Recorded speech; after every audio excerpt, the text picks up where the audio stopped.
Hello and welcome to another Punters Guide, a classical Punters Guide. Looking forward to the 2000 Guineas this weekend at HQ. As always, delight to say Jason Weaver is alongside winning jockey of the 2000 Guineas. When was that now, Jason? Mr. Bailey's early 90s, 92? Yeah, in the dark ages, about 1960 something, wasn't it, or whatever. Yeah, they were still had the stitching on the football, I think, back then.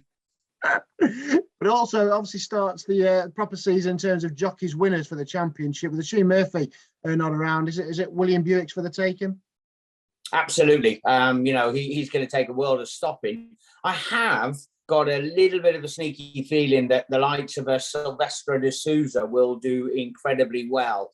It hasn't clicked into gear for him just yet, but he's with Shelley Dwyer, his agent. They do a really good job. We've been riding at a lot of the smaller meetings and picking up some really, really good rides. If he was a decent sort of price with a few winners on his back, i.e. in the handicap, he might be one to look at. So Sylvester can still turn it on when needs be. You certainly can. That, of course, former two-time champion, the Brazilian. Let's get stuck into the racing then at HQ on Guineas Saturday, the 2000 Guineas. You start with the 150. It's a 6 furlong handicap. Good to see a big field and a wide open handicap to get stuck in. Absolute cracker, isn't it? Our old favourites in here, and everybody who will be turning into the shops and having a look, as well as putting on the goals galore, they'll be going, oh yeah, just another bottles in, Jumbies in, Summergan, all the favourites. So it's a great little race. Black Rod was a big improver last year. I bumped into Danny Muscat at Yarmouth after he rode a winner. He's looking forward to riding First Folio all the way down. But surely you get a classy runner who's got no weight. So we've got an unexposed runner right down the bottom in Tarhib for William Haggis and Holly Doyle. 8 stone, down to carry 8 stone. We'll get a stone and 10 pounds off Tactical and Summergan and Jumbie, those horses. That's a massive amount of weight. She disappointed really badly under softer conditions in listed company at Doncaster. Prior to that, I'd looked very, very good when the ground was riding quick. That's absolutely key. There's no rain forecast for Newmarket whatsoever. It's on the quick side. Holly Doyle, 8 stone. Yes, please, Tarhib. Yeah, right on the bottom then in the Shadwell Silks for the 150. We've got another nice little heritage handicap at 225 over 9 furlongs. See Lucander is in here. He's got good form of a trip second in a Cambridgeshire, of course. Fast Medicine dotted up a fortnight ago, though, at Nottingham, and the market has that as the one to beat. Yeah, he was pretty impressive. Nice that Cam Hardy, again, a lightweight, good opportunity, big race, good money on offer, just over 50,000 to the winner. You mentioned, or we were talking about Andrew Balding, Notre Bet, a horse who came across from Ireland, gone to the team, has won 3 of its last 4, definitely on the improve, but all-weather performers possibly. 3.1 million was what they went to in the sales ring for Derby. He's a half-brother to Golden Horn, kept good company after his win behind the likes of One Ruler, so has to be respected. However, Movin time up the top. Harry Davis is going to take off the £7. That's a massive help for him. He's been gelded. He ran in the Hampton Court at Ascot, and he was the only one to go handy. There was a big group who went forward. He was handy. They rode him exactly the same last time as well when he was out, and he held on for a 5th spot, not beaten far. The horses around him were out the back. I'm praying they just get him to drop in a little bit in the early stages.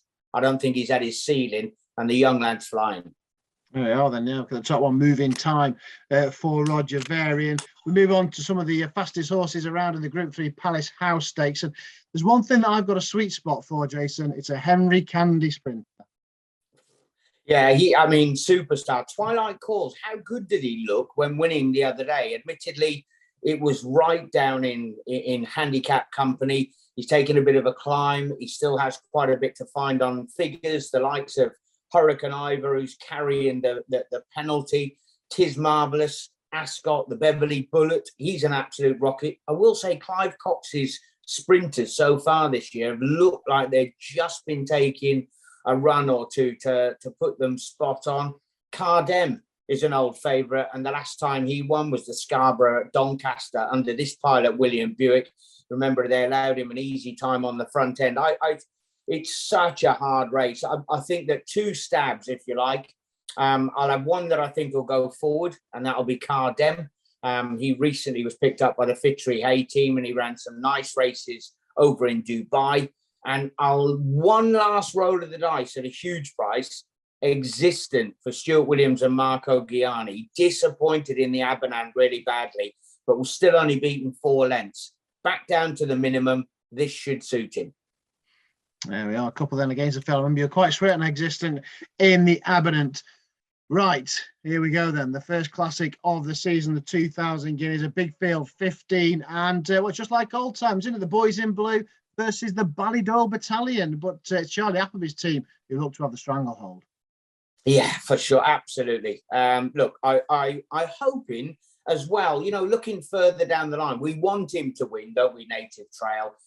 We want that superstar. Everybody in racing wants a really, really good horse. And surprisingly, not much has been talked about. Can he win this and go on to win the Derby? Surely that's got to be the next stepping stone. If he was one of Aidan's, they're already talking about the Derby regarding Luxembourg, who apparently is the main danger, as more of a 1.5 mile horse. Why won't this lad go and do it? Didn't Massar win the Craven? And he ended up winning the Derby for Charlie Appleby. So, look, there are some sort of similarities down there. And he's the one. From a punting point of view, if I wanted to try and find some value in the lineup, Point Lonsdale was 8-13 to beat Native Trail when they met over at Group 1 at the Curragh. He got beat. They pulled up stumps. He lost his unbeaten record. It had to happen along the way. Prior to that, he had just looked as if he was the best in the division by some way. 1 half bad day at the office, and he's out in double digits for the Guineas. I think he's a big, big player at an each-way price. There's no reason why. Point Lonsdale, who's he got on board as well? Frankie Dettori. Yeah, it's like catching booking once again, isn't it, Frankie? In the Coolmore Silks. Right, of course, it's the end of the football season for League One and League Two as well this weekend. So I'm guessing you'll be all over the goals galore in those 2 leagues.